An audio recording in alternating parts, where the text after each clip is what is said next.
मृत्यु के बाद आत्मा को क्यों पार करनी पड़ती है? वेतनी नदी जिससे देवता भी कांप उठते हैं। प्रिय साथियों, आज मैं तुम्हें एक ऐसी कथा सुनाने जा रहा हूं जो इस धरती पर हर जीवित प्राणी से जुड़ी है, हर उस आत्मा से जुड़ी है जिसने इस संसार में जन्म लिया है। ये कथा है वेतनी नदी की, उस भयंकर नदी की जो जीवन और मृत्यु के बीच बहती है।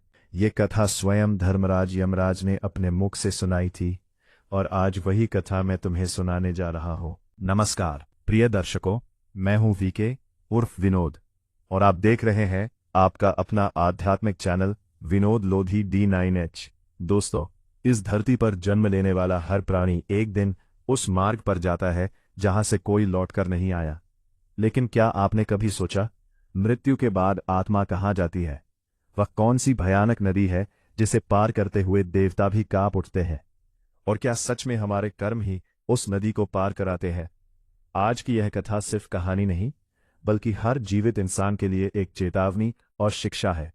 यह कथा है वैतरणी नदी की, जो जीवन और मृत्यु के बीच बहती है और जिसका रहस्य स्वयं धर्मराज यमराज ने बताया था। कृपया इस कथा को अंत तक सुनिए। यदि आप धर्म और सत्य में विश्वास रखते हैं तो वीडियो को लाइक करें, चैनल विनोद लोधी D9H को सब्सक्राइब करें और कमेंट में धर्म लिखें। तो आइए आरंभ करते हैं यह कथा। मृत्यु के बाद आत्मा को वैतरणी नदी क्यों पार करनी पड़ती है? बहुत समय पहले की बात है, जब पृथ्वी पर एक राजा राज करता था। उसका नाम था राजा वीरभद्र।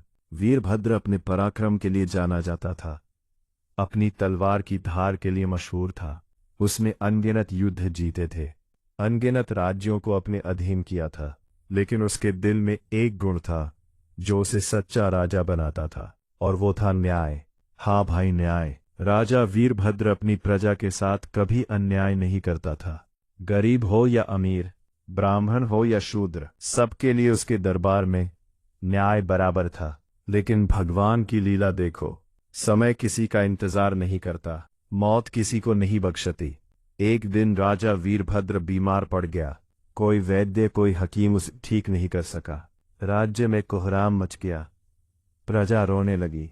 लेकिन काल का नियम है, जो जन्मा है वो मरेगा। और एक रात, चांदनी रात में, राजा वीरभद्र ने अपनी अंतिम सांस ली। जैसे ही राजा की देह से प्राण निकले, उसकी आत्मा ने खुद को एक अजीब जगह पर पाया। वो अपने शरीर को देख रहा था, अपने परिवार को रोते हुए देख रहा था, लेकिन कुछ कर नहीं पा रहा था। तभी उसके पीछे एक आवाज आई, बहुत गंभीर, बहुत भारी आवाज। राजा वीरभद्र, तुम्हारा समय पूरा हो गया है। होगा। वीरभद्र ने पीछे मुड़कर देखा।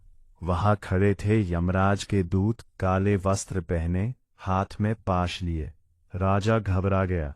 उसने कहा, लेकिन मैं तो अभी जीवित हूं, मैं यहां हूं। यमदूत ने उत्तर दिया, नहीं महाराज, आपका शरीर मृत हो चुका है। अब आप केवल आत्मा हैं, और हर आत्मा को यमलोक जाना होता है। धर्मराज के सामने अपने कर्मों का हिसाब देना होता है। राजा वीरभद्र को कोई चारा नहीं था। वो यमदूतों के साथ चल पड़ा। रास्ता लंबा था, बहुत लंबा। जैसे जैसे वे आगे बढ़ते गए, रास्ता और भी दुर्गम होता गया। पहले तो समतल भूमि थी, फिर पहाड़ आए, फिर घने जंगल, और फिर वे एक ऐसी जगह पहुंचे जहां ना सूरज की रोशनी थी, ना चांद की चांदनी। एक अजीब सी अंधेरी भयानक जगह। तभी अचानक सामने एक नदी दिखाई दी। लेकिन यह कोई साधारण नदी नहीं थी भाई, यह नदी थी वैतनी। जब राजा ने उस नदी को देखा तो उसकी रूह कांप गई। नदी का पानी काला था, गाढ़ा काला। उसमें से बदबू आ रही थी, ऐसी भयंकर बदबू की सांस लेना मुश्किल हो जाए। और सबसे भयानक बात यह थी कि उस नदी में असंख्य जीव तड़प रहे थे, चीख रहे थे। सांप, बिच्छू, कीड़े मकोड़े और ना जाने क्या क्या। होकर राजा ने पूछा, यह कौन सी नदी है और ये इतनी भयानक क्यों है? यमदूत ने कहा, महाराज, ये वैतरणी नदी है। हर आत्मा को यमलोक पहुंचने के लिए इस नदी को पार करना होता है। इस नदी को पार किए बिना कोई भी आत्मा धर्मराज के सामने नहीं पहुंच सकती। राजा ने कहा, लेकिन इसे कैसे पार करो? इसमें तो कोई नाव भी नहीं है, कोई पुल भी नहीं है, और ये पानी, ये तो जहर लग रहा है। यमदूत ने उत्तर दिया, महाराज, ये नदी हर आत्मा के लिए अलग होती है। जिसने जीवन में जैसे कर्म किए हैं, उसे वैसी ही नदी पार करनी पड़ती है। जो पापी है, उनके लिए ये नदी और भी भयानक हो जाती है। जो पुण्यात्मा है, उनके लिए ये नदी थोड़ी आसान हो जाती है। राजा ने कहा, लेकिन मैंने तो अपने जीवन में कोई बड़ा पाप नहीं किया। मैंने अपनी प्रजा के साथ न्याय किया, गरीबों की मदद की, धर्म का पालन किया। यमदूत मुस्कुराया, एक रहस्यमय मुस्कान। उसने कहा, महाराज, आपने सच कहा, लेकिन हर मनुष्य के जीवन में कुछ ना कुछ कमी होती है, और ये नदी उन्हीं कमियों को दिखाती है। आइए, अब आपको इसे पार करना होगा। राजा ने हिम्मत जुटाई और नदी में कदम रखा। जैसे ही उसका पैर पानी में डूबा, उसे ऐसा लगा जैसे हजारों सुई चुभ रही हों। दर्द, असहनीय दर्द। वो चीखना चाहता था, लेकिन आवाज नहीं निकल रही थी। पानी जहर की तरह जल रहा था। सांप उसके पैरों में लिपट रहे थे। बिच्छू डंक मार रहे थे। राजा धीरे धीरे आगे बढ़ता गया। हर कदम पर उसे लग रहा था कि अब वो गिर जाएगा, डूब जाएगा। अचानक उसे एक आवाज सुनाई दी, एक औरत की आवाज, रोती हुई आवाज। राजा ने चारों ओर देखा। नदी के बीच में एक महिला तड़प रही थी, डूब रही थी। राजा ने उसे देखा और उसे लगा जैसे वह उसे जानता है। वह महिला कौन थी? महिला ने कहा, राजन, मुझे बचाओ, मैं डूब रही हूं, मैं तुम्हारी प्रजा हूं, मुझे बचाओ। राजा का दिल पसीज गया। उसने महिला की ओर हाथ बढ़ाया, लेकिन तभी यमदूत ने उसे रोक दिया। उसने कहा, रुको महाराज, यह माया जाल है, यह वेतनी नदी की परीक्षा है।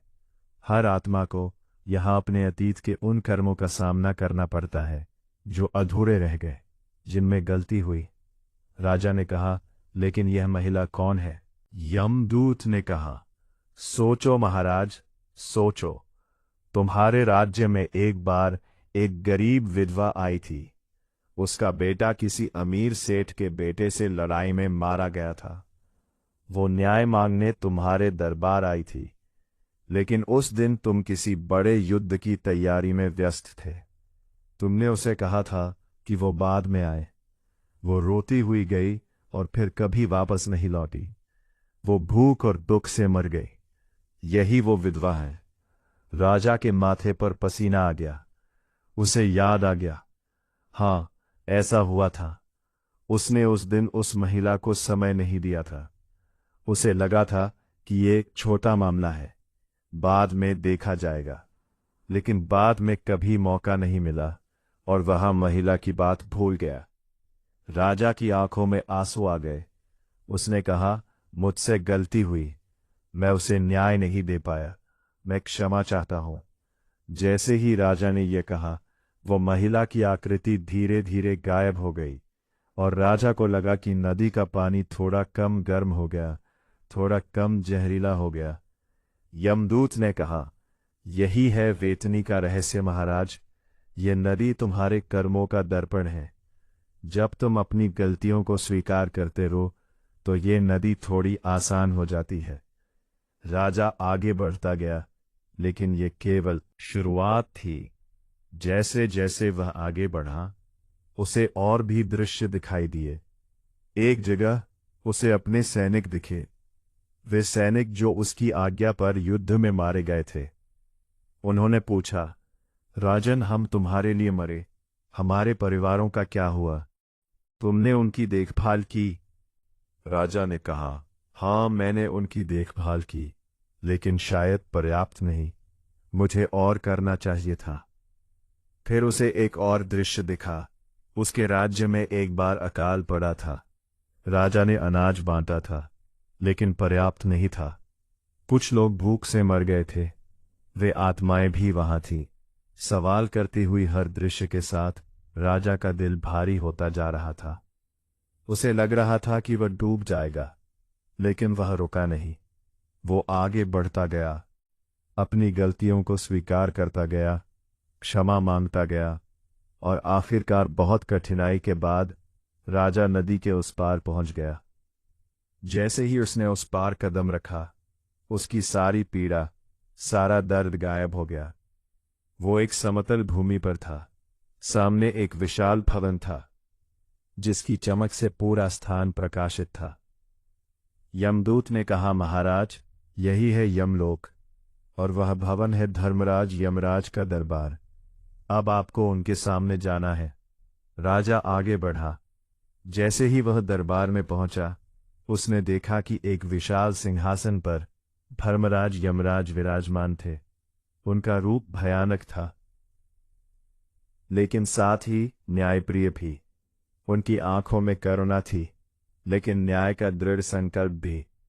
यमराज ने कहा, राजा वीरभद्र, तुम्हारा स्वागत है।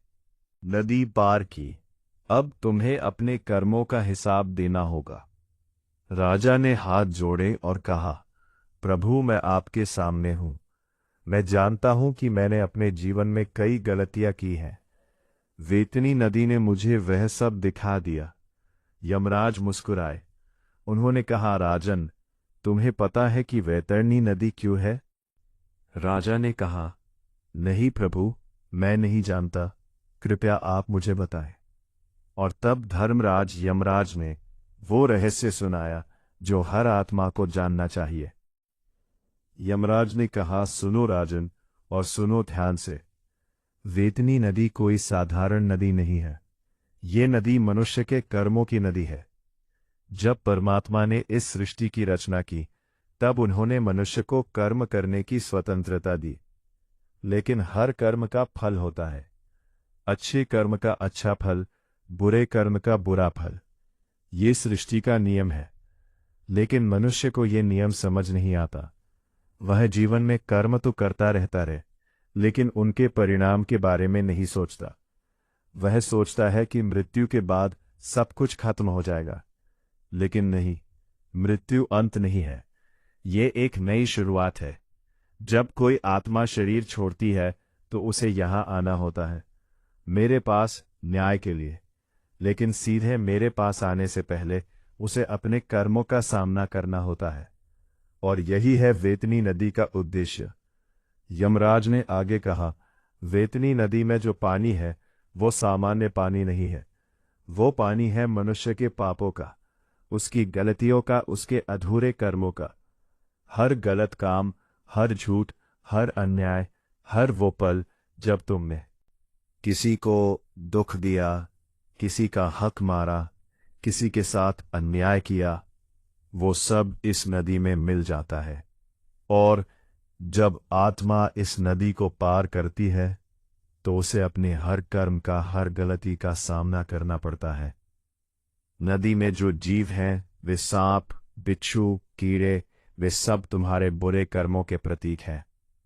जिसने जीवन में जितने बुरे कर्म किए होंगे, उसके लिए नदी उतनी ही भयानक होगी, और जिसने अच्छे कर्म किए होंगे, उसके लिए नदी आसान हो जाएगी।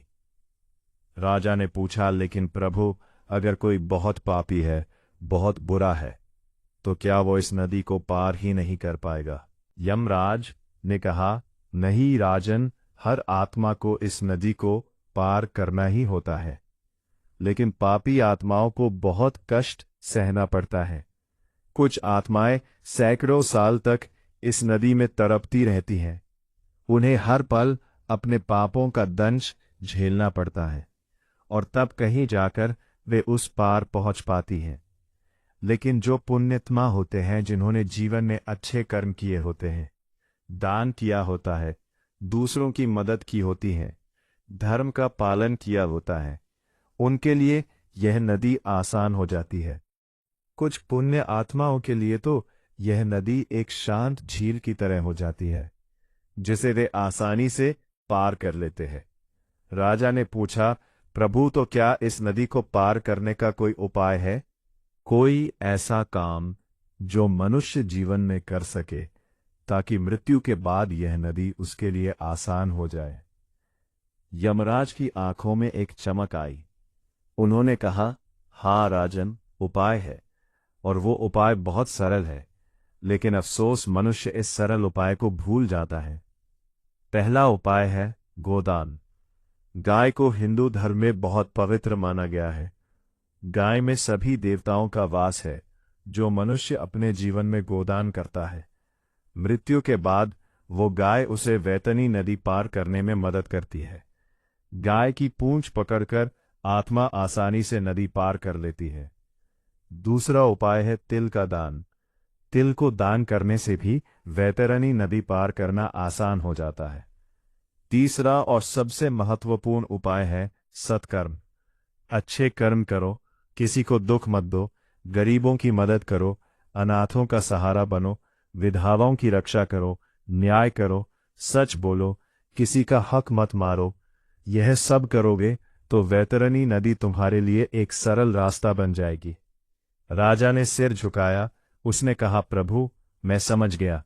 मैंने अपने जीवन में कुछ अच्छे कर्म किए, लेकिन कुछ गलतियां भी की। मैं क्षमा चाहता हूं। यमराज ने कहा, राजन, तुम्हारी गलतियां थी, लेकिन तुम्हारे अच्छे कर्म भी बहुत थे। तुमने अपनी प्रजा के साथ न्याय किया, गरीबों की मदद की। इसीलिए तुम्हारे लिए वैतरणी नदी कठिन तो थी, लेकिन असंभव नहीं थी। तुमने उसे पार किया और यहां पहुंचे। अब तुम्हें स्वर्ग में स्थान मिलेगा। तुम्हारे कुछ पाप थे, लेकिन तुम्हारे पुण्य उनसे अधिक थे। जाओ और शांति से रहो। लेकिन राजा ने कहा, प्रभु, एक प्रार्थना है। यमराज ने कहा, बोलो। राजा ने कहा, प्रभु, मैं चाहता हूं कि यह रहस्य वैतरणी नदी का, यह रहस्य हर मनुष्य तक पहुंचे। जो लोग अभी जीवित हैं, धरती पर हैं, उन्हें यह पता होना चाहिए कि मृत्यु के बाद क्या होता है। अगर उन्हें यह पता हो तो वे अच्छे कर्म करेंगे, पाप से बचेंगे। यमराज मुस्कुराए। उन्होंने कहा, राजन, तुम्हारी यह इच्छा सराहनीय है और मैं तुम्हारी यह इच्छा पूरी करूंगा। यह कथा, यह रहस्य मैं पृथ्वी पर भेजूंगा। ऋषि मुनियों के माध्यम से, संतों के माध्यम से यह ज्ञान मनुष्यों तक पहुंचेगा। और इस तरह, भाइयों, धर्मराज यमराज ने वैतरणी नदी का रहस्य पृथ्वी पर भेजा। यह कथा पुराणों में लिखी गई, संतों ने इसे सुनाया, और आज मैं तुम्हें यह कथा सुना रहा हूं। भाइयों, यह कथा हमें सिखाती है कि मृत्यु अंत नहीं है। यह तो एक नया परीक्षा है। वैतरणी नदी हर आत्मा को पार करनी होती है, और वो नदी कैसी होगी, ये तुम्हारे हाथ में है। आज तुम जीवित हो, आज तुम्हारे पास मौका है। अच्छे कर्म करो, पाप से बचो, धन कमाओ, लेकिन ईमानदारी से। सफल बनो, लेकिन किसी को ठक्कर नहीं। याद रखो, तुम्हारा धन, तुम्हारा महल, तुम्हारी गाड़ी, कुछ भी साथ नहीं जाएगा। केवल तुम्हारे कर्म साथ जाएंगे। धर्मराज यमराज ने ये रहस्य इसीलिए बताया ताकि मनुष्य सचेत हो जाए, सुधर जाए। तो आज से ही अच्छे कर्म करना शुरू करो। किसी का भला करो, गरीबों की मदद करो, माता पिता की सेवा करो, गाय की सेवा करो, सच बोलो, न्याय करो। तो भाइयों, यही है वैतरणी नदी का रहस्य। ये नदी हमारे कर्मों की नदी है। जैसे कर्म करोगे, वैसा ही इस नदी का रूप होगा तुम्हारे लिए। याद रखो, मृत्यु अटल है। हर जीव को एक दिन इस संसार को छोड़ना है, लेकिन जाने से पहले क्या साथ जाएगा? ना धन जाएगा, ना दौलत, ना जमीन, ना जायदाद। साथ जाएंगे केवल कर्म। इसलिए भाइयों, जब तक जीवन है, अच्छे कर्म करो, किसी को दुख मत दो, गरीबों की मदद करो, सच बोलो, न्याय करो, गोदान करो, तिल दान करो, अन्नदान करो। ये सब कर्म तुम्हें वैतरणी नदी पार करने में मदद करेंगे। और सबसे बड़ी बात, अपने मन को शुद्ध रखो।